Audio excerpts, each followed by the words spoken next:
This is the Women's Day Special, celebrating gender diversity. How cool is that? Only on Reliance Radio. This is Reliance Radio's Women's Day Special. Supremely excited always to get different perspectives on air. And today I'm going to be able to speak to someone who hopefully will add an entirely different dimension to the conversation we've been having over the last few minutes or so on the show. I've got Amit Verma, Head Business Services Procurement, joining us today. Thank you so much, Amit, for making us some time on this special today. Thanks, Heathel, for having me over. It's wonderful to have different and diverse perspectives. Indeed, this is a conversation on diversity, specifically about gender diversity. But just to sort of give it a larger sort of a perspective, a 30,000-foot view, why is diversity such an imperative in the corporate world these days? I mean, 10 years ago, 20 years ago, we weren't really talking as much about diversity, but today we are. So how does it really fit into the business objectives today? So I think, Heathel, you use the right word. It's no longer a choice. It's no longer a good-to-have thing. It's really an imperative. And the reason for that is the world's changed. The world is more volatile. It's more uncertain. And the set patterns of the past are no longer, a determinant of the future. Right. And when you deal with such uncertainties, the best bet you have is to really evaluate different opinions, different, options before you take a step forward. And a lot of times, these different opinions and options come when you have diversity in the team. So you have people with different backgrounds, different gender, different, race, religion, who can really look at it from their perspective, interpret it in their own way, and come up with options. And some of those options, will help you deal better with the future. Absolutely. More the options, the more thoughts are there on, predicting what we do ahead. Absolutely. And innovation and thinking out of the box, clearly, these are things that are big in every corporate, no matter what the industry. And these are things that can certainly be helped by a diverse workforce.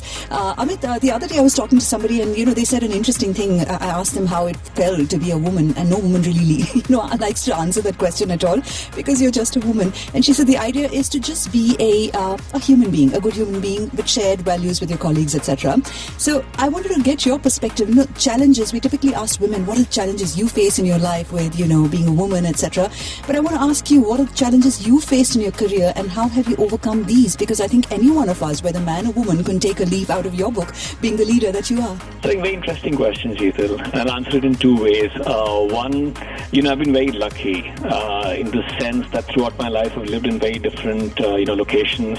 So spent more than 2-3 years in, Bangalore, in Chennai, in Delhi, Mumbai, Switzerland, Romania, very different locations. It's very unsettling in the beginning, wherever you go in, and you have to adapt to a new set of people, a new way of thinking. But as you sort of do that repeatedly, you become more and more comfortable with it. In Romania, and there's a very specific incident I want to relate in Romania when I was there. So I used to head the financial shared service, for a particular business. And accounting, very contrasting to India, is considered as a very feminine profession there. Okay.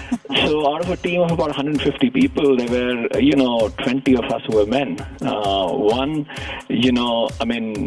Completely out of context. Accounting is a very male profession here. It's changing over here as well.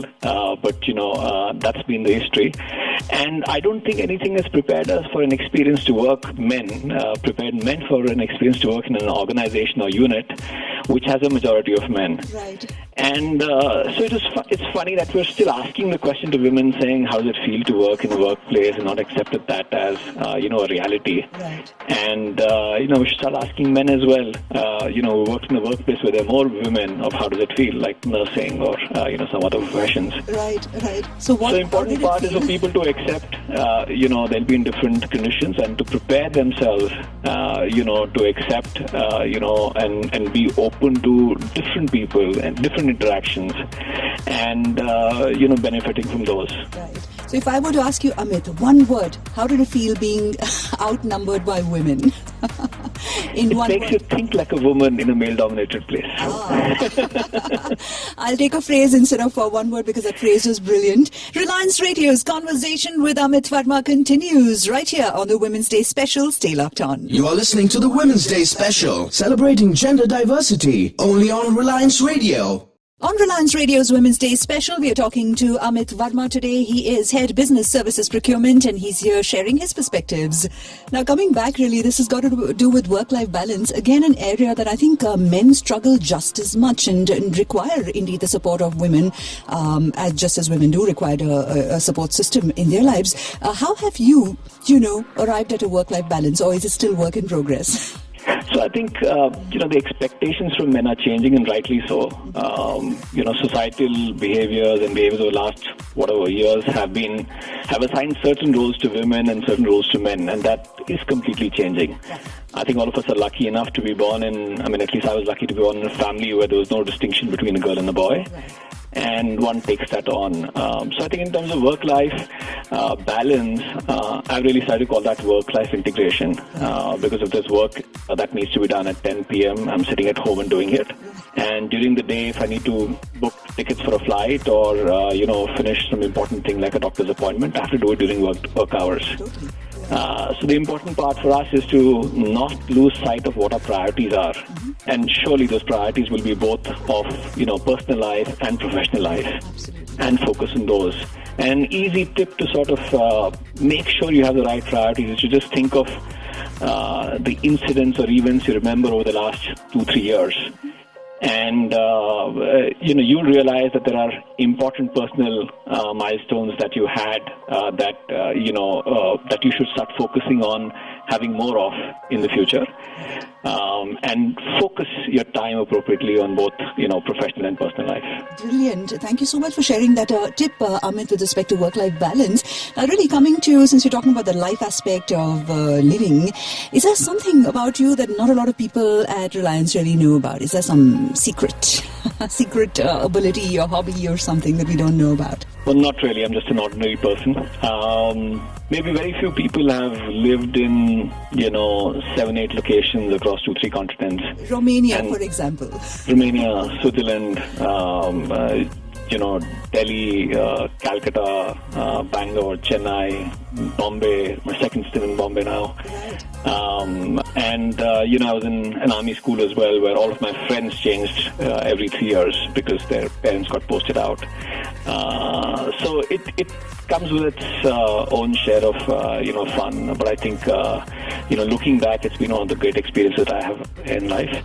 And I'd like to share that so that people can look at change, in a more interesting fashion or in a more excited fashion. In a more excited fashion, absolutely. Is there a message that you would like to leave everyone who's tuned in today on the occasion of International Women's Day, which happens to be a few days away? What I'd like to say is, we celebrate International Women's Day, and we often think that in the set of people that we work with or interact with, whether that's family, relatives, or colleagues, we respect women. So it's great to celebrate today, but what's the big deal? Right. But honestly, once we look beyond our small circle of concern and we look at the circle of influence we have all across the country, there's a very big need for us to contribute to society. And I'll go back to the Prime Minister Modi's message of Beti Bachao. Right. So just urge everyone, including myself, to take some time out, put some thoughts to it, reach out to people who truly believe otherwise.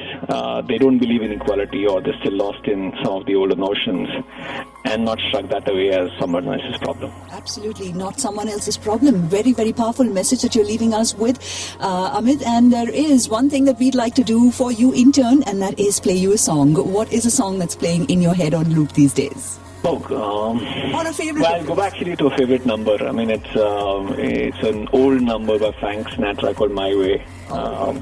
I think it's always important for people to live by their own rules versus try to absorb from everybody, but live it your way. Absolutely. My Way by Frank Sinatra. That's the one we're going to play for you. Thank you so much for joining us on air today, Amit, on this Women's Day special. Thank you, Seetal, and wish you a happy Women's Day. Thank you. Thank you so much.